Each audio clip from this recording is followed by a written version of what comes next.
જય દ્વારકાધીશ। શ્રી સત સેવાભાવ charitable trust Devgam ગાંડાની મોજ આશ્રમેથી આજે આપણે એક બાપ દીકરીનું મિલન કરાવવા માટે આવ્યા છીએ। આપણે રાજકોટ દેવગામ આશ્રમેથી ચિત્તડ ગામ અમરેલી જિલ્લોથી આવ્યા છીએ અને ત્યાં આ બેન રહેતા હતા તેમના પપ્પાની સાથે।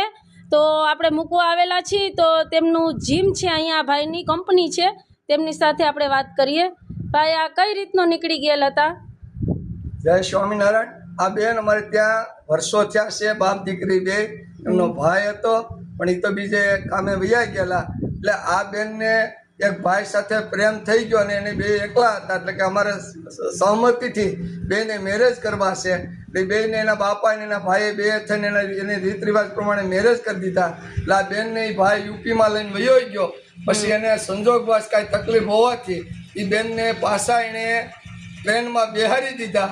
ટ્રેનમાં બેહાર્યા કે બેન મગજની તકલીફ હોવાથી રાજકોટ ઉતાર્યા કે કોઈ ઉતારી મૂક્યા, જે કાંઈ બન્યું।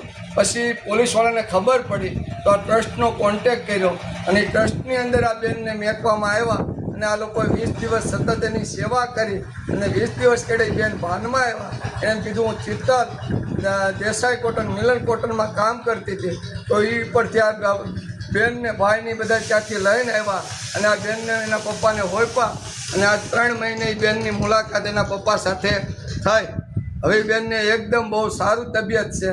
આ લોકો આ રીતની સેવા કરી અને સમાજનું ગૌરવ વધારે એવું કામ કરે છે। જય સ્વામિનારાયણ। જય સ્વામિનારાયણ।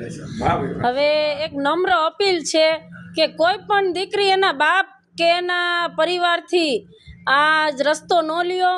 બધાય આપણા મા બાપનો જે નિર્ણય છે એ બરાબર છે અને આવી રીતે આની ખૂબ ખરાબ હાલત હતી, સાંકળથી બાંધવી પડી હતી, બધાને મારી લેતા, બહુ ખરાબ હાલત હતી। તો બધી બેનું દીકરીઓને એક નમ્ર અપીલ છે કે આવા ડિસિઝન આપણી હાથે ન લ્યો। જય નારાયણ, જય દ્વારકાધીશ।